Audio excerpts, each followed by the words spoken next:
Good day everyone, I am Jean is Urbeta, your discussant for today. I will talk about language learning strategies or also known as LLS. Without further ado, let's start our discussion. What is language learning strategies? Language learning strategies or LLS are seen as a shift from focusing on teachers and teaching to learners and learning. We all know that teachers and teaching mainly focus on a teacher who is dominant inside the classroom. A teacher that will command and demand the students to do their works and the one who will impart the knowledge to the student. And in learners and learning, this is where the students are dominant inside the classroom. Cohen in the year 1998 defined such a shift. A teacher from being exclusively the manager, the controller, and instructor became a facilitator of learning. So before these language learning strategies, wherein the teacher is the one who is dominant inside the classroom, the one who manage and control the students and act as an instructor. This became a facilitator of learning. The teacher became a facilitator of learning in which its role is to help the students to be responsible of their own learning, and the teacher will be the one who will guide them and who will facilitate the students. If ever the students have queries or needed help, the teacher will be the one to guide. Therefore, this language learning strategies is student-centered. Rubin defined learning strategies as the techniques or devices which a learner may use to acquire knowledge. So, learning strategies are being used as a tool to acquire new knowledge, to acquire new ideas, because we will not be able to know what we are seeking for if we don't know the appropriate tool to be used in acquiring this knowledge.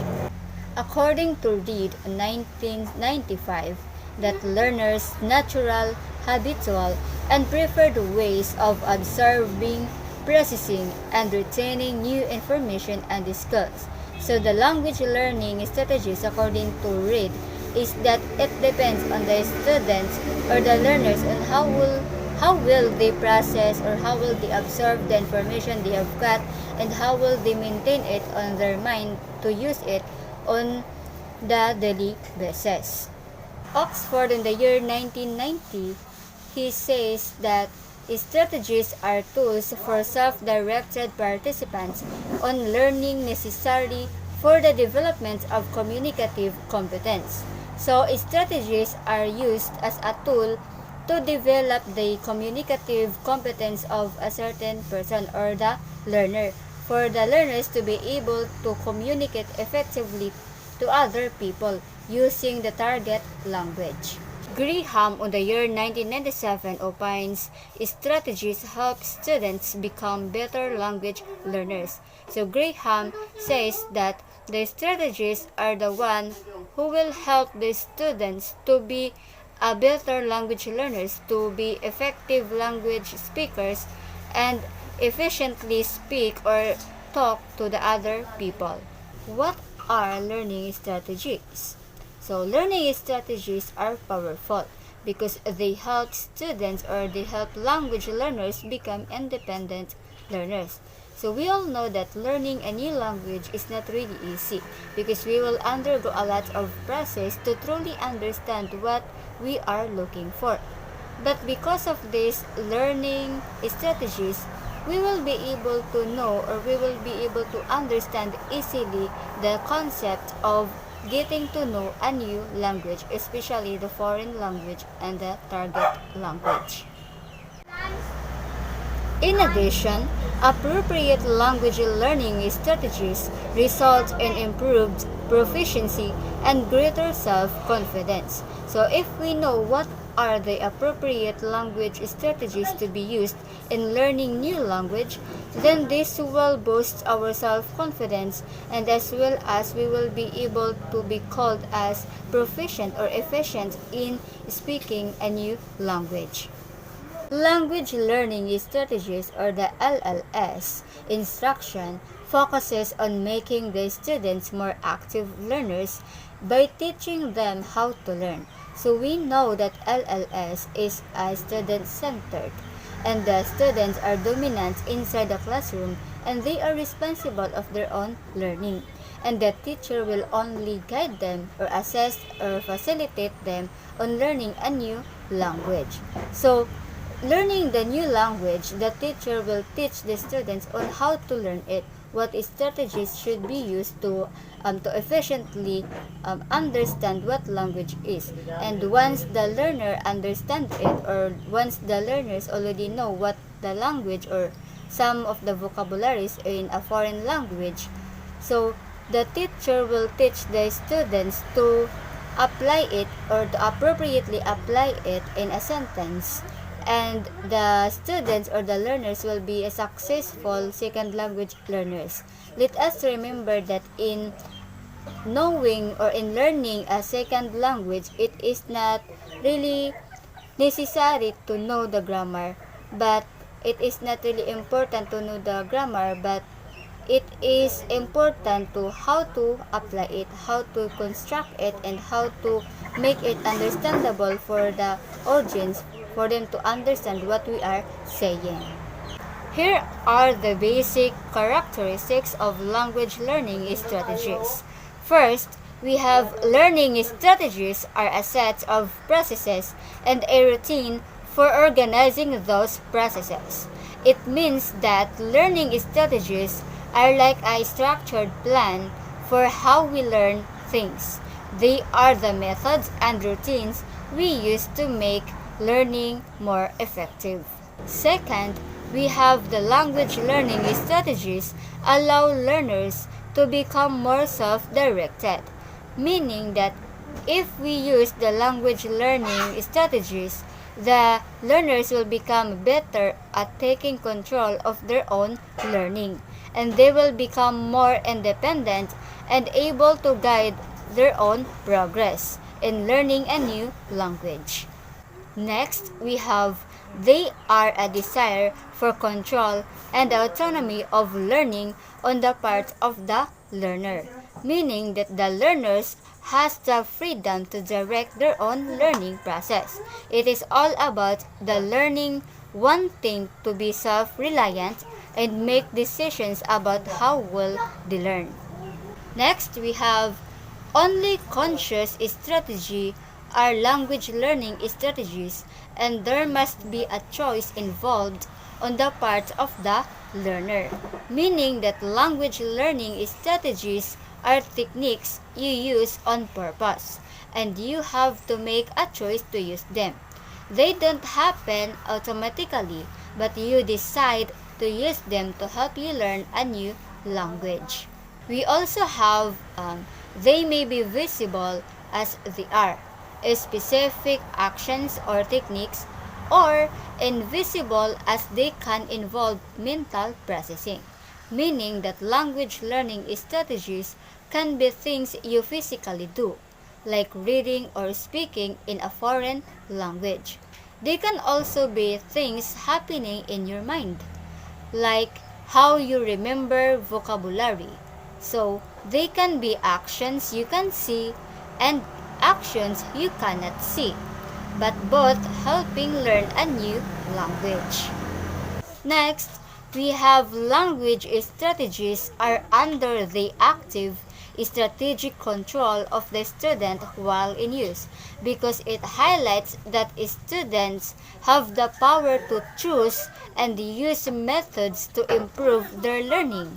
It is all about giving students control and a say in how well they learn. Learning strategy have contained broad dimensions relating to their functions, their generalizability across text, the scope of the learning task, and the extent to which they demand cognitive effort. This means that learning strategies have a specific aspect, including how they work, if they can be used with different materials, how big the learning task is, and how much thinking they acquire. This aspect help us understand and use learning strategies effectively. Lastly, transfer of a strategy from one language to another or from a language skill to another is related to the goal of the language learning strategy. It means that a goal of language learning strategy is to be able to use a strategy you have learned in one language or skill in a different language or skill. It is all about applying what you have learned or what you know to new situations. For example, you have learned a great strategy for remembering vocabulary words in your native language. If you can successfully use the same strategy to remember vocabulary words in a new language you are learning, that's an example of transforming a strategy from one language to another. Language learning strategies are classified into six: the cognitive strategies, metacognitive, memory-related, compensatory, affective, and social strategies. But these six strategies are categorized into two: the direct and indirect strategies. Under the direct strategies are cognitive, memory-related, and compensatory strategies. Under the indirect strategies are metacognitive, affective, and social strategies. First, let us define what is cognitive strategies. Cognitive strategies are mental strategies the learners uses to make sense of learning. It includes what learners think, such as reading for purpose or reading for identifying rules about their own learning. The elements involved in cognitive strategies are repetition or practice, analyzing, reasoning, and structuring. For example, using flashcards to learn English translation of Swedish words. The second strategy under the direct strategy is the memory related. It used for storage of information. It shows how, such as using flashcards or reviewing lessons, learners remember the language. According to Porpora in 1997, the memory strategies is employed for memorizing vocabulary. So the elements involved in memory strategy are mental links, image or sound, reviewing, and action. For example, using keyword technique to associate words with translation of meanings. Lastly, under the direct strategy is the compensation. It helps the learner make up for missing knowledge. The elements involved in compensation are informed guessing and overcoming limitations. For example, skipping unknown words and concentrating on overall meaning of a text. Now, let's proceed to indirect strategy. First, we have metacognitive. It is essential for the learner to plan, monitor, and evaluate learning. The elements involved are planning learning and evaluating learning. For example, making a schedule for studying vocabulary over a week. The second strategy under the indirect strategy is affective. It concerned with the learner's emotional needs. The elements involved are control of emotion, anxiety, and motivation.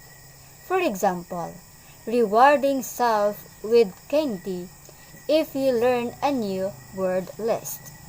The last strategy under the indirect is the social strategy. It helped the learner work with others and understand the target culture. The elements involved are asking questions, cooperating, and empathizing with others. For example, asking the teacher how to pronounce a new word in the target language. Now, we have what we call POGEL, or the Process-Oriented Guided Inquiry Learning. It is a method that requires students to work in small groups and learn on their own. Let us define what is process-oriented guided inquiry and learning. First, we have process-oriented. This is where the students work in a team, and this makes the communication skills of the students enhanced. The second one is the guided inquiry, in which the student learn more about language because he or she figures it out than what the teacher is telling him or her. Process-oriented and guided inquiry are essential for the students or for the learners to achieve or to learn a new language. In relation to this, the language learning strategy and the POGEL, or the process-oriented guided inquiry learning, mainly focus on the student's ability to learn a new language. And also, it is to enhance the communication skills of the students. This is a student-centered and not a teacher-centered. The teacher's role is to facilitate, to guide, and to monitor the students' achievements on learning the new language or the target language. To further understand what is POGEL, let us differentiate it with the traditional classroom. In traditional classroom, the teacher's job is to impart knowledge to the students, to lecture. But in the POGEL classroom, the teacher's role is to facilitate the students. It is to help students learn. And then the source of the material in the traditional classroom is the teacher or the professor. But in the POGEL classroom, the source of material is the specially designed learning cycle activities. The student's role in the traditional classroom is that they will act as a passive listener. They will only listen to the discussion of the teacher and to the instruction. But in the POGEL classroom, the learners are active in the group discussion. There will be teams, or there will be small groups, and then each of the learner will participate in the class discussion. In that way, the communication skills of the learners will be developed and will be enhanced. In learning, in traditional classroom, the students will memorize notes after class, so that if there will be a quiz, the students will be able to answer it using the memorization. But in POGEL classroom, the students will discover concepts during class, reinforced after class. In terms of emphasis, in the traditional classroom, the students will be competitive. They will feel that the ambience is for competition. The learning environment is for competition. But in the POGEL classroom, it is the community. It builds community and cooperation. There is no competition at all. So that is a good thing, that in POGEL classroom, there is a friendly environment and the learning environment is so genuine.